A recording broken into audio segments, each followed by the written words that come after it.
Hello friends, मैं Rachna Amarnath happy literature channel में आपका स्वागत करती हूँ। So friends, in this video I am going to discuss a short story written by Geeta Hariharan, Gajar Halwa. Here are the list of the things which we are going to discuss in this video. So let's start with an introduction of a writer. Writer is Gita Hariharan. तो गीता हरिहरन एक famous Indian writer है contemporary Indian English writing की. She was born in 1954. Her famous works include Thousand Faces of Night, The Ghost of Vasu Master, The Art of Dying.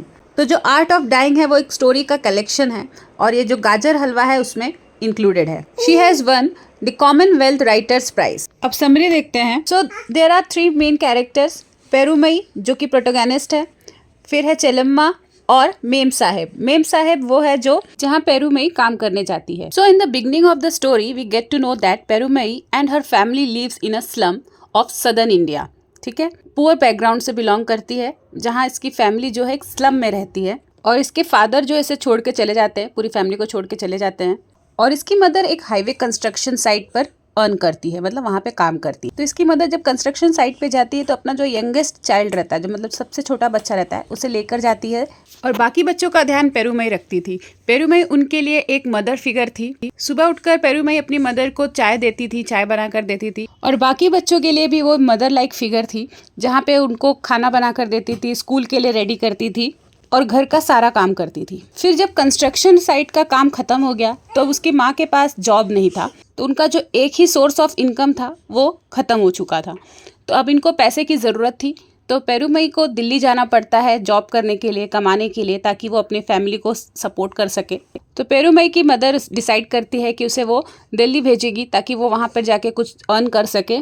तो पेरूमई चेलम्मा के साथ में दिल्ली जाती है. दिल्ली पहुंचकर पेरूमई कुछ दिन चेलम्मा के साथ रहती है. चेलम्मा एक छोटे से रूम में रहती थी जो एक तरीके का स्कूटर गैराज रहता है. So that small room Chellamma was able to afford after 5 years of hard work which was very dirty and smelled like a toilet. Then Chellamma finds a job for Perumayee for 200 rupees a month. Chellamma को पेरूमई को 200 रुपये per month का एक job मिलता है, एक house help का. Where Chellamma lied to memsahib that Perumayee knew how to cook, sweep, clean and take care of a child. तो ये सारी बातें चेलम्मा झूठ बोलती है एक मेम साहेब को कि पेरूमई को सब कुछ आता है, और ये झूठ इसलिए बोलती है ताकि उसको वो जॉब मिल सके. So Perumayee earn 200 rupees from which 50 rupees should be paid to Chellamma every month as a commission. ठीक है, उस 200 रुपये में से 50 रुपये पेरूमई चेलम्मा को देती थी. Then over the course of time she has learn how to complete work without making a great deal of effort. मतलब अब वो स्मार्ट काम करने लग गई थी. मतलब अब इस जगह के लिए ये नई नहीं थी, बहुत सारी चीजें इसने सीख ली थी, अपने फ्रेंड्स बना लिए थे और इसकी फ्रेंड्स भी ऐसे ही किसी मेम साहेब के पास काम करती थी. So one day what happened, she was asked to make gajar halwa. ठीक है, गाजर हलवा बनाने के लिए उसे बोला गया था. उसके मेम साहब ने बोला. अब ये डिश इसके लिए एकदम ही नया था. इससे पहले इसने कभी भी गाजर हलवा नहीं बनाया था. इनफैक्ट जो इंग्रेडिएंट्स इसमें यूज होते हैं उसने कभी देखा ही नहीं था. So the work she suppose to do for making Gajar Halwa includes peeling and grating of carrots, continuously stirring the pan of milk, then scraping the sides of the pan again and again, which she found very difficult. So this was nothing but the indication of the life ahead, hard life ahead. तो एक गाजर का हलवा बनाने में कितनी मेहनत लगती है. उसको कंटिन्यूसली स्टेयर करना पड़ता है, उसको चलाना पड़ता है, साइड साइड में जो चिपक जाता है उसे निकालना पड़ता है. इससे क्या होता है, हाथ में बहुत ज़्यादा दर्द होने लगता है. तो ये जो डिश है ये एक्चुअली में क्या है, पेरूमई की लाइफ है जो बहुत टफ है. तो जब फाइनली गाजर हलवा बन जाता है, तो गाजर हलवा कैसे बनता है, गाजर में सब कुछ मिक्स हो जाता है, चीनी, दूध, घी, सब कुछ गाजर जो है वो एब्जॉर्ब कर लेता है, एकदम उसी तरह जैसे सिटी लाइफ पेरूमई को एकदम एब्जॉर्ब कर लेता है. तो फ्रेंड्स, समरी को मैंने एकदम शॉर्ट में एक्सप्लेन किया है. अब हम इंपॉर्टेंट क्वेश्चन आंसर्स देखते हैं. So the first question and very important question is discuss the narrative technique used by Geeta Hariharan in her story Gajar Halwa. So before we discuss this answer, first let us understand the meaning of narrative technique, like what we supposed to write in this answer. So narrative technique means way of presenting or understanding a situation or any series of event that reflects or promote a particular point of view. मतलब story को एक तरीके से present करना ताकि इस writing के through एक पर्टिकुलर पॉइंट ऑफ व्यू जो है वो रिफ्लेक्ट हो, वो प्रमोट हो, मतलब सामने वाले को समझ में आए। तो अगर हम शॉर्ट में समझे कि नैरेटिव टेक्निक क्या है, एक तरीका, मतलब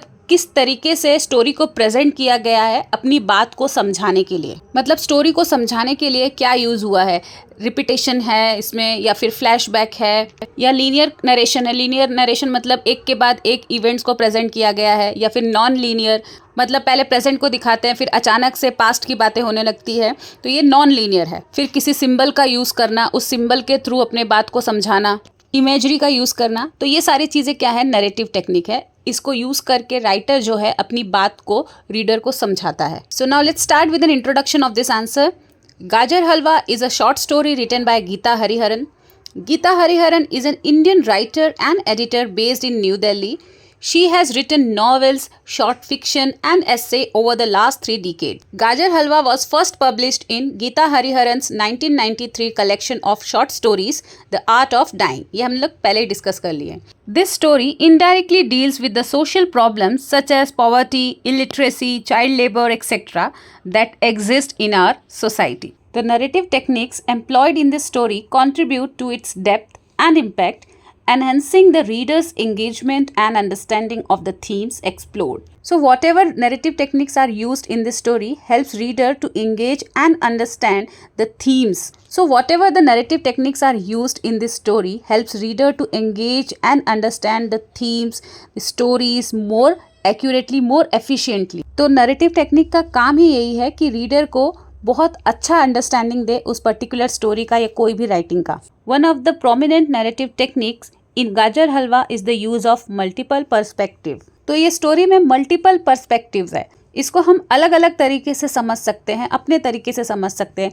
जब कोई रीडर इसको देखेगा, इसको पढ़ेगा तो उसका पॉइंट ऑफ व्यू बनेगा। इसे पढ़ने के बाद हम ये समझ सकते हैं कि ये स्टोरी पॉवर्टी को हाईलाइट कर रहा है, या फिर कोई दूसरा समझेगा कि ये चाइल्ड लेबर को एक्सपोज कर रहा है या social injustice. So these are the multiple perspective. The story is narrated through the alternating points of view of different characters, providing diverse insights into the events and emotions. This technique allows readers to gain a comprehensive understanding of the complex relationships and dynamics within the story. Each perspective adds a layer of depth and complexity, enriching the narrative and inviting readers to contemplate the subjective nature of truth and perception. Geeta also employs a non-linear narrative structure in Gajar Halwa. Then writer has structured this story in fragmented memories, series of fragmented memories, मतलब छोटे छोटे small parts में इस story को structure किया गया है और धीरे धीरे कुछ कुछ चीज़ें जो है वो अनफोल्ड होती है। तो ये जो पार्ट्स में डिवाइड हुआ है छोटे छोटे पार्ट्स में, उसमें क्या है, जो प्रोटोगनिस्ट है उसके इंटरनल स्ट्रगल के बारे में बताते हैं। Internal struggle, conflict, introspections. Introspection means process of thinking very deeply. So this type of narrative structure add mystery and intrigue to the story. Intrigue means interest. तो जब छोटे छोटे पार्ट्स में स्टोरी को डिवाइड किया गया है, अलग अलग तरीके से इसको प्रेजेंट करते हैं, तो स्टोरी में इंटरेस्ट आता है, रीडर्स को और जानने की इच्छा होती है। फिर जो दूसरे नैरेटिव एलिमेंट्स का यूज हुआ है वो है सिंबलिज्म। जो सबसे इंपॉर्टेंट सिंबल है वो यहाँ पे है Gajar Halwa. So symbolism is another narrative technique utilized in Gajar Halwa. Geeta employs various symbols to convey deeper meanings and evokes emotions. तो यहाँ पे क्या यूज किया गया है गाजर हलवा को, तो यहाँ पर गाजर हलवा क्या बना है, symbol of desire, symbol of longing and nostalgia. Longing मतलब लालच और नॉस्टैल्जिया मतलब उदास। It represents the protagonist yearnings for sense of belonging and fulfilment. फिर जो दूसरा टेक्निक है वो है फ्लैशबैक। जो प्रोटैगनिस्ट है वो अपने पास्ट के बारे में सोचती है और इस टाइप के नैरेटिव के थ्रू स्टोरी में डेप्थ ऐड होता है, एक कॉन्टेक्स्ट ऐड होता है। And if we'll talk about her writing style, her language she has used in this story, it is characterized by simplicity, clarity and concision. तो जब story का language clear रहता है, सिंपल रहता है, एग्जैक्ट रहता है, तो हम स्टोरी को बेहतर तरीके से समझ सकते हैं। Then another technique she has used in this story is descriptive and vivid language, which helps to paint exact picture of the setting, then characters and emotions, through which story become more immersive and engaging. तो अगर आपको इस answer में और points add करना है आप कर सकते हैं। अब नेक्स्ट क्वेश्चन देखते हैं। Discuss Geeta Hariharan as a short story writer.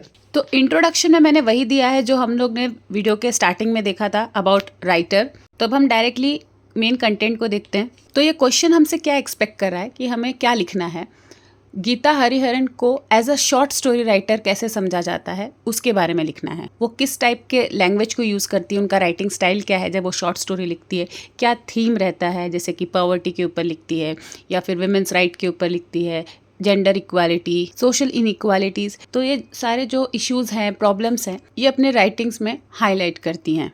तो गीता हरिहरन मोर इम्पॉर्टेंटली अपने नॉवेल्स के लिए जानी जाती है। वो नॉवेल्स के लिए फेमस है, पर उनका जो शॉर्ट स्टोरी में कंट्रीब्यूशन है वो भी बहुत ही इम्पॉर्टेंट है। जैसे कि एग्जाम्पल है आर्ट ऑफ डाइंग। ये पूरे स्टोरी का कलेक्शन है, शॉर्ट स्टोरीज का कलेक्शन है। ये बहुत ही अच्छे तरीके से स्ट्रक्चर्ड हुआ है, बहुत ही पावरफुल नरेशन है इसका। ये सारी स्टोरीज एक तरीके से एक आई ओपनर का काम करता है। हमें उस बारे में पता चलता है, सोसाइटी के उस एस्पेक्ट्स के बारे में पता चलता है जिसे हमने कभी फील नहीं किया है, कभी देखा नहीं है। So her work often explores themes such as gender, identity, power dynamics, and the complexities of Indian society. Hariharan's short stories are notable to their nuanced portrayal of characters and their deep engagement with social issues. इनका narrative style इतना simple, इतना natural, इतना clear रहता है कि reader जब उसकी short stories या फिर कोई भी वर्क को जब पढ़ते हैं तो उसे लगता है कि वो उस स्टोरी को जी रहा है। Hariharan frequently explores the roles of women in Indian society. ज़्यादातर जो इनका टॉपिक रहता है वुमेन के रोल पर रहता है। Highlighting their struggles, resistance means refusal to accept something. तो वो समथिंग क्या हो सकता है, कोई ऐसी चीज़ जो वुमेन को नहीं चाहिए कि मैं वो एक्सेप्ट करूं और जो सोसाइटी उसे फोर्स करती है तुमको ऐसा करना पड़ेगा।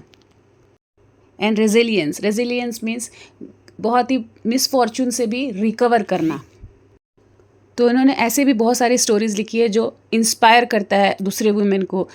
हर stories often focus on how society norms shape and constrain individual identities, particularly those of women. तो इनकी स्टोरी किस पर फोकस करती है कि कैसे सोसाइटी के जो नॉर्म्स होते हैं, मतलब जो बिलीफ होते हैं, जो रूल्स होते हैं, वो विमेन की आइडेंटिटी को कैसे शेप करते हैं, कैसे लिमिट कर देते हैं कि तुमको ऐसे ही रहना है। तो ये सारी चीज़ों पर, ये सारे इश्यूज़ को इन्होंने बहुत ज़्यादा हाईलाइट किया है। Then Hariharan's writing is known for its lyrical and evocative style, मतलब इमेजिनेटिव स्टाइल के लिए ये जानी जाती है। She skillfully weaves together the personal and the political using rich and descriptive language to bring her characters and settings to life।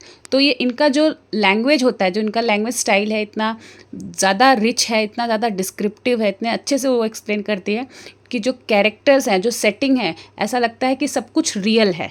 मतलब character और setting में जान डाल देती है। तो इनकी जो स्टोरीज़ है वो ज़्यादातर इंडियन कल्चरल कॉन्टेक्स्ट पर बेस्ड रहती है, जो मिथोलॉजी को यूज़ करती है, हिस्ट्री एंड फोकलोर। इनके जो नोटेबल शॉर्ट स्टोरीज कलेक्शन है आर्ट ऑफ डाइंग और द विनिंग टीम। तो आर्ट ऑफ डाइंग जो है उनका बहुत ही इंपॉर्टेंट वर्क है। तो इसमें जो भी शॉर्ट स्टोरीज है वो किस टाइप के थीम्स को डील करती है, life, death and human condition which explores various ways in which people cope with loss, trauma and inevitability of death. Then another important collection is The Winning Team.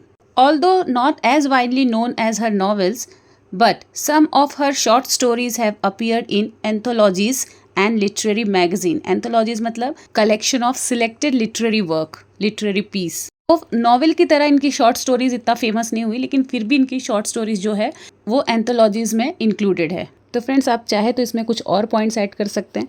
तो इस video में बस इतना ही। अगर आपको ये वीडियो अच्छा लगा, आपके लिए हेल्पफुल है, तो प्लीज़ इसे लाइक कर दीजिए, चैनल को भी सब्सक्राइब कर लीजिए। तो मिलते हैं मेरे नेक्स्ट वीडियो में एक नए टॉपिक के साथ। तब तक के लिए आप अपना ख्याल रखिए। बाय।